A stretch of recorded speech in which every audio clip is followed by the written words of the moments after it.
आते हैं हमारे लेकिन सियासतदानों बिल्कुल ये सारे जब इलेक्शन के अभी मामला होंगे, अभी आप देखेंगे कि ये मजमे लगेंगे, जाएंगे किसी थरे पर बैठेंगे उनके, हम तो आपकी बात करते थे, लेकिन अगर कोई देगा ना कि ये मेरा बिजली का बिल 2000 पे आ गया, दे दे, तो ये भाग जाएंगे।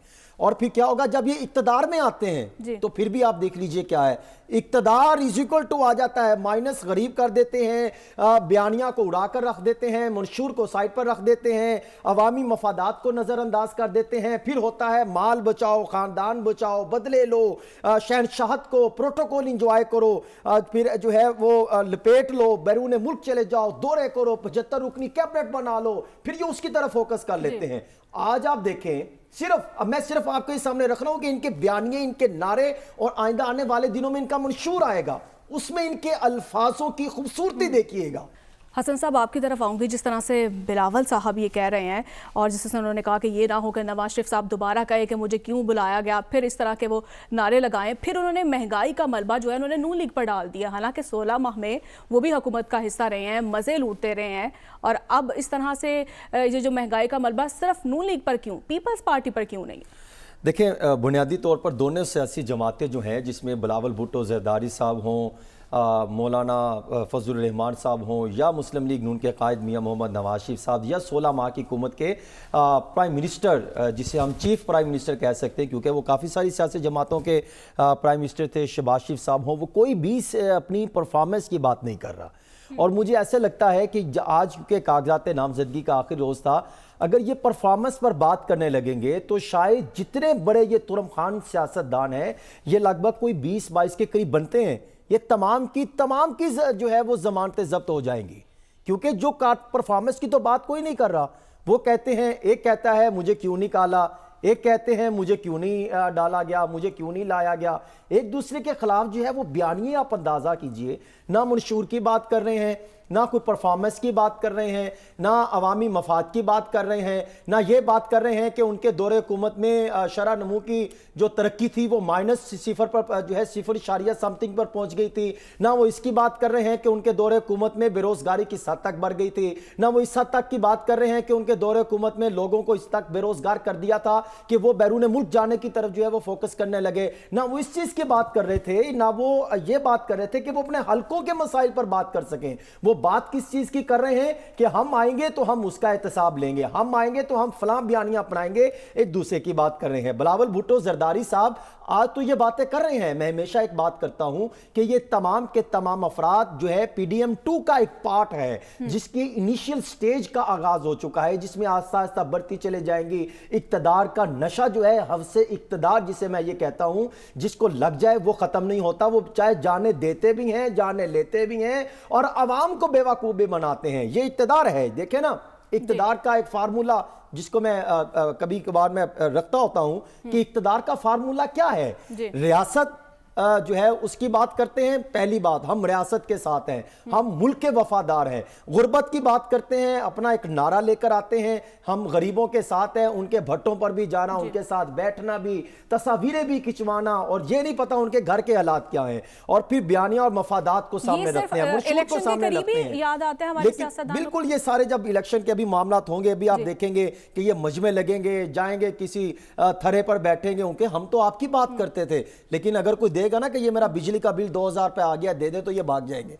और फिर क्या होगा जब ये इक्तदार में आते हैं, तो फिर भी आप देख लीजिए क्या है, इक्तदार इज इक्वल टू आ जाता है माइनस गरीब कर देते हैं, बयानिया को उड़ाकर रख देते हैं, मंशूर को साइड पर रख देते हैं, अवामी मफादात को नजरअंदाज कर देते हैं, फिर होता है माल बचाओ, खानदान बचाओ, बदले लो, शहनशाहत को प्रोटोकॉल इंजॉय करो, फिर जो है वो लपेट लो, बैरून मुल्क चले जाओ, दौरे करो, 75 रुकनी कैबिनेट बना लो, फिर ये उसकी तरफ फोकस कर लेते हैं। आज आप देखें, मैं सिर्फ आपके सामने रख रहा हूं कि इनके बयानिए, इनके नारे और आइंदा आने वाले दिनों में इनका मंशूर आएगा, उसमें इनके अल्फाजों की खूबसूरती देखिएगा। और लेकिन उसके साथ साथ जो इन्होंने अभी प्रोग्राम आने से कुछ देर पहले जो फरिश्ते सामने आई हैं, जिसको आप नजरअंदाज नहीं कर सकती, उनकी अगर बात करें तो वो एक तूफान तमाशा है कि जो बात करते थे अवामी मफादात की, जो बात करते थे वर्करों की, वो कहाँ गए वर्कर? मैं आपको अगर इजाजत दें तो मैं रख दूं फहरिस्त मुस्लिम लीग नून की फहरिस्त। बिल्कुल, इस पर भी हम बात करेंगे, लेकिन इससे अहम जो इंपॉर्टेंट बात है वो शहबाज शरीफ साहब ने की है। आदिल साहब, आपकी तरफ आऊंगी। शहबाज शरीफ साहब कह रहे हैं कि 8 फरवरी को अवाम महंगाई का जुल्म ढाने वालों का सफाया करेगी। क्या कहीं उन्होंने इनडायरेक्टली बिलावल साहब को तो नहीं कहा?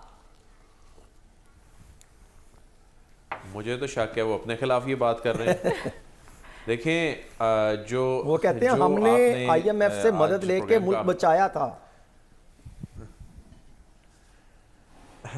जो प्रोग्राम के आगाज़ में जो बात हुई, सियासी जमातें, इनका कारकर्दगी मंशूर, देखें इस वक्त जो जिस तरह हसन भी कह रहे हैं ना, अभी थोड़ी देर पहले फहरिस्तें आई हैं, जो नामजद उम्मीदवार हैं उनकी फहरिस्तें जारी हो गई हैं। ये फहरिस्तें बहुत कुछ बता रही हैं।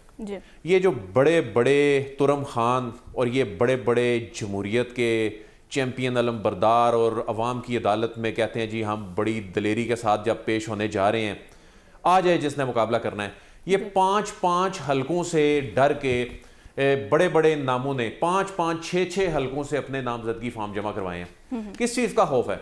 चले किसी को तो इस चीज़ का खौफ हो सकता है कि जी उसके कागजात नामजदगी जो हैं वो रिजेक्ट कर दिए जाएंगे, क्योंकि इस वक्त किसी जमात के लिए फेवरेबल माहौल है, किसी जमात के लिए नहीं है।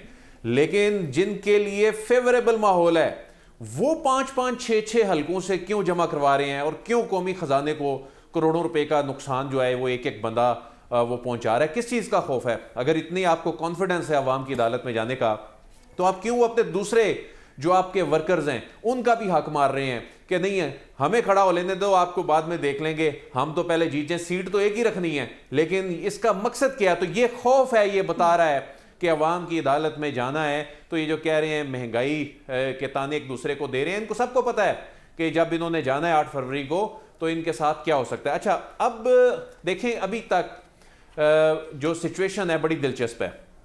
इलेक्शन में अब बहुत थोड़ा सा वक्त रह गया, अब तो इंतखाबी शेड्यूल का सबसे बड़ा अहम मरहला वो भी गुजर चुका आज।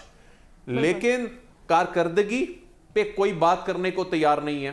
कारकर्दगी होगी तो कोई बात करेगा, कोई जमात कारकर्दगी पे बात नहीं कर रही। इसके अलावा बयानियां किसी जमात के पास नहीं है। अच्छा, एक जमात के पास ये बयानियां जरूर है, जो पाकिस्तान तहरीक इंसाफ है, वो ये कह रही है, अगरचे कारकर्दगी के हवाले से उसके पास भी बताने के लिए कुछ नहीं है, लेकिन वो कह रही है देखें जी सुप्रीम कोर्ट ने भी कह दिया लेवल प्लेइंग फील्ड के हवाले से, रिटर्निंग अफसरान ने भी अब लिखना शुरू कर दिया है कि बहुत बड़ी मुदाखलत हो रही है, फलां जज साहब ने भी अपने इजाफी नोट में लिख दिया है कि लेवल प्लेइंग फील्ड नहीं दी जा रही, हमें ज्यादती हमारे साथ हो रही है, हमारे 30 से 40% लोग हैं उनके नामजदगी फॉर्म जो हैं वो जमा नहीं हो सके। तो वो मजलूमियत का बयानिया कम अज कम उनके पास जरूर है।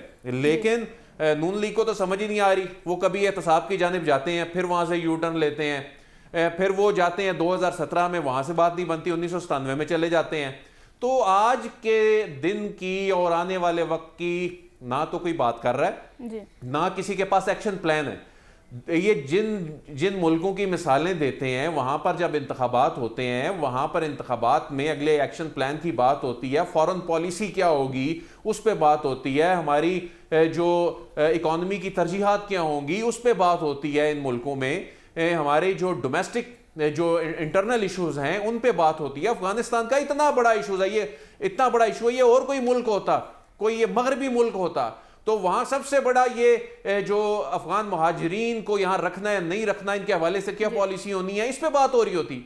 यहां बात ही कुछ नहीं हो रही सवाए इस पे कि एक दूसरे को गाली निकालनी है, एक दूसरे को इल्जाम देना है। आपकी अपनी कारकर्दगी क्या है, आपका अपना बयानिया क्या है, वो तो है ही नहीं है किसी के पास। तो यही वो खौफ है जिसकी वजह से ये बड़े बड़े ये जो तुरम खान सियासतदान जो हैं ये अपने वर्करों का हक मार के उनके हलकों से भी 5-5, 6-6 जगहों से ये नॉमिनेशन फॉर्म जो हैं वो जमा करवा रहे हैं। और ये सूरत हाल इस वक्त बनी हुई है कि कल के बच्चे जो हैं वो इलेक्शन लड़ रहे हैं और वो उनसे खौफजदा होकर एक दूसरे हलकों में जा रहे हैं।